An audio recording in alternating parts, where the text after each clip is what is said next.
Today we have a new topic, that is the financial services and especially the payment services. And we will discuss how blockchain can be used in this use case. So normally when we listen this very terminology blockchain, then we get the impression of kind of cryptocurrency, or you can say kind of Bitcoin. But it is not limited to Bitcoin. Lots of the problem we have in the finance sector and related to services, where this blockchain technology is very appropriate one, which can avoid, we can reduce, eliminate the intermediary, and so many paperwork are involved. So all these paperwork and kind of intermediary can we can eliminate by using this blockchain technology. So let's start. This payment services in finance sector we have. So a kind of cross-border payment. We know that till January 2021, we have approximately 4,000 cryptocurrencies. And but these cryptocurrency, if we talk about, then the basic criteria for any currency, sometimes we say this cryptocurrency is not an actual currency, it's just a partial currency. So how we can say that this is a partial currency, and what the property it will satisfy, then we will say it is a actual currency. So in economics, the following criteria is desired for a currency. The first one is the medium of exchange. That is whether a merchant willing to accept the currency in exchange for the goods and services or not. For example, we know that in certain scenario, some countries ban this cryptocurrency or Bitcoin. Sometimes we some announce that some company announces that they will take Bitcoin, and they can purchase the goods, and they will take Bitcoin, but sometimes they deny. So a kind of uncertainty we have.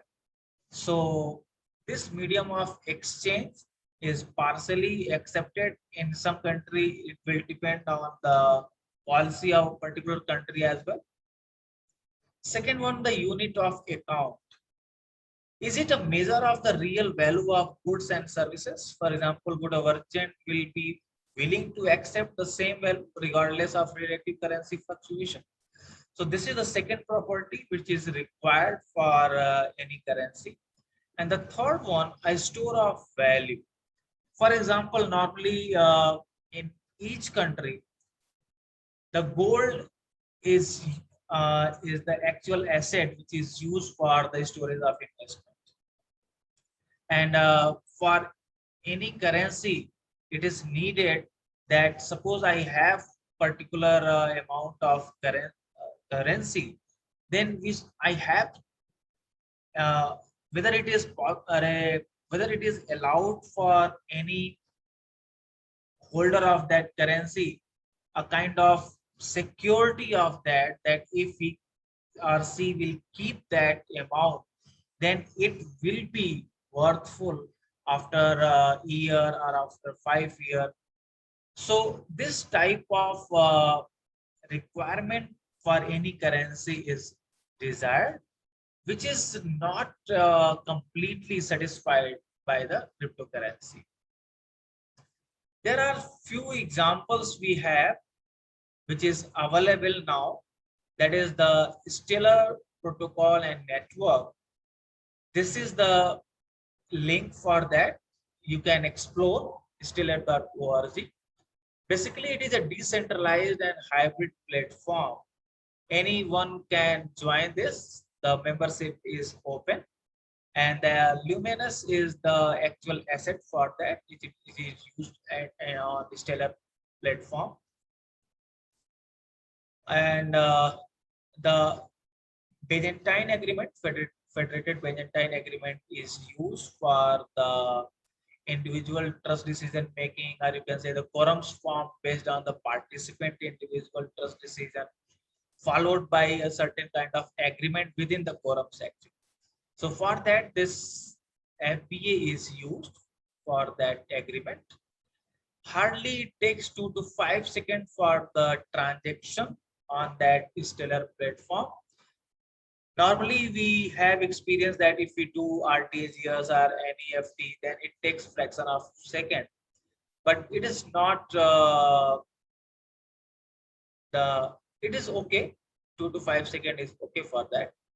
So anchors act as a bridge between a given currency and the Stellar network. It also provides a kind of exchange facility that anyone can use any currency and he can submit and he can take the equivalent amount of money in another currency. So for example, if you pay in euro and if you want Indian rupees, then you can do this. Second protocol or network we have, that is Ripple. The link for that, ripple.com, you can explore. This protocol is it's for bank to clear and settle payments in real time through a distributed network. Consensus allow payment exchange, so you can do this. Here also the average time which is required for the transaction, that is 5 second, average 5 second confirmation. No mining is involved on Ripple. So this is the one thing which is different than Stellar. Custom protocol that has not yet been validated for the correctness and fault tolerance. So this is the thing by which some people hesitant about this Ripple. Gateway nodes convert this fiat currency to XRP. This is the currency in Ripple. Market makers convert from one currency to another.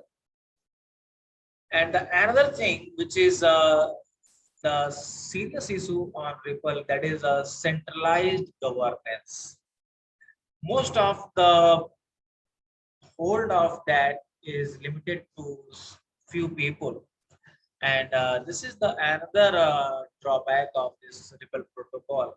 But still, Ripple is gaining the attraction of the people. Now, permission network for the just one second. Permission network for the payments and the settlement. Normally, we have this is the scenario we have in banking sector. You can say, suppose we have bank A, B, and C. There are treasury are involved, regulatory authority like Reserve Bank. We have some kind of security and exchange commissions are involved. So a very complex banking arrangement nowadays we have, where there are two type of we can say amount, that is a Nastro and Vostro. It is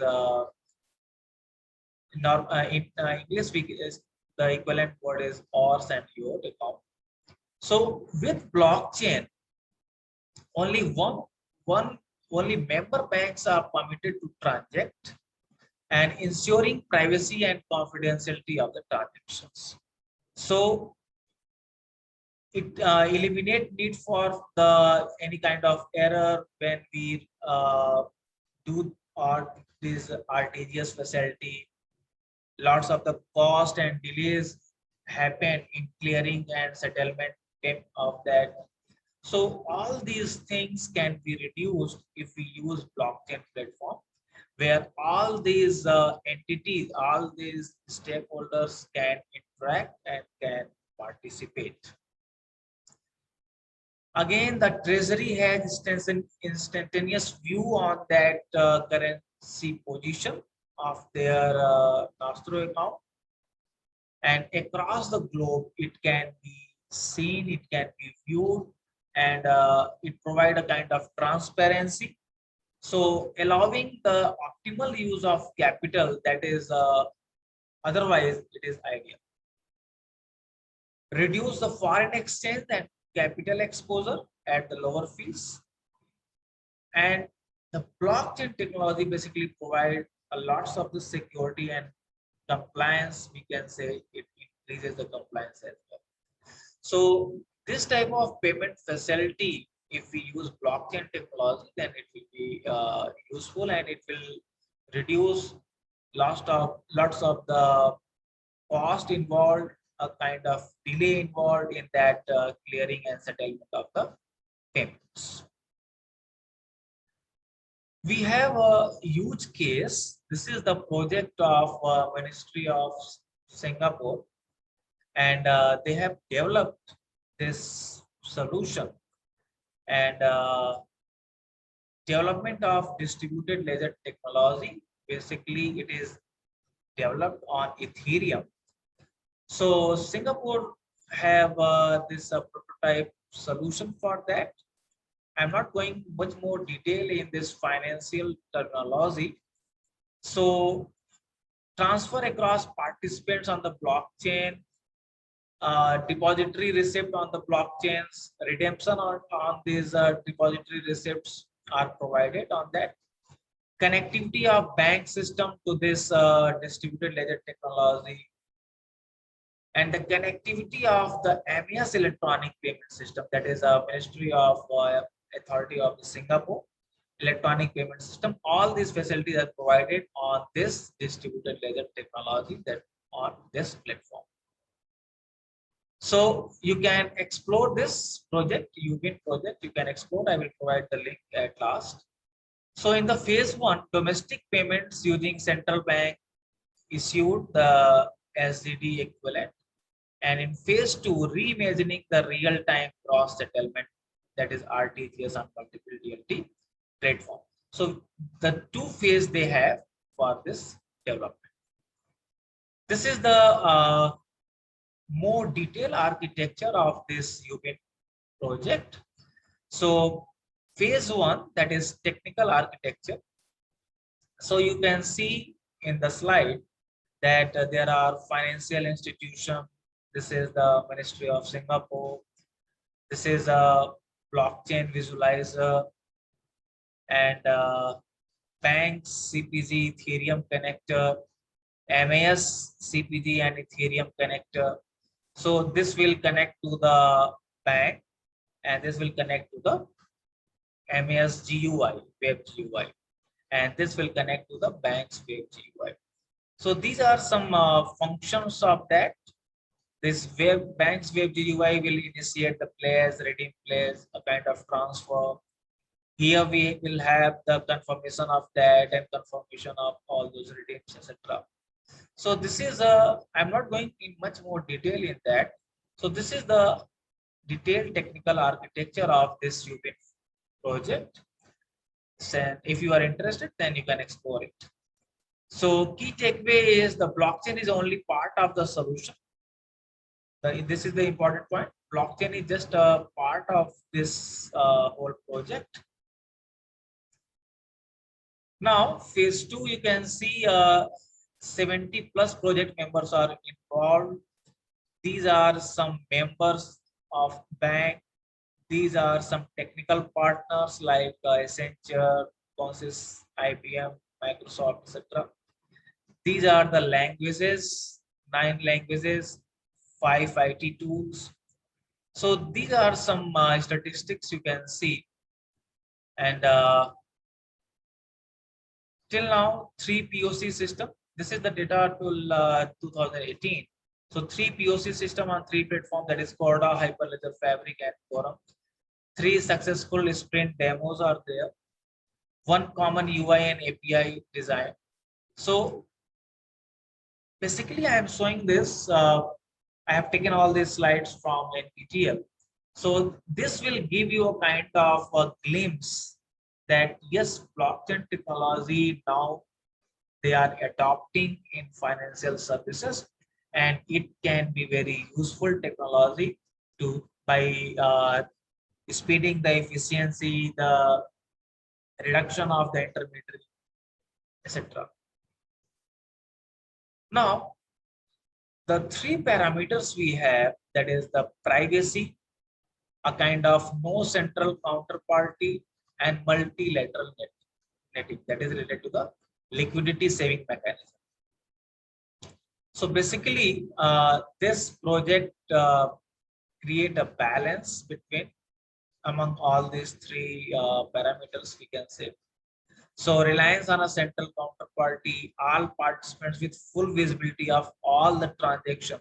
One trade-off we face sometimes that if we provide privacy, then transparency will be compromised. And if we will provide transparency, then privacy will be compromised. But on blockchain technology, we can ensure this. So this UBIN phase project basically work on that. These are some features we have. As I said, we have 3 DLT platform on this project, that is Quorum, Hyperledger Fabric, and Corda. So it ensures digitization of payments, decentralizing processing, payment queue handling, privacy of transactions, settlement finality, and liquidity optimizations. Another applications we have related to the commercial paper. We know that corporations, mostly companies, issue their commercial paper for raising the money. And for that, we have this type of lots of the paperwork, lots of the brokers are involved, and lots of the official time is required for that. So this can also be replaced by a blockchain solution, and which will definitely reduce the cost of that. Lots of the automation and efficiency will be increased. It will provide a certain transparency. So this is the another advantage if we adopt the blockchain technology for issuing the commercial paper. This is the link.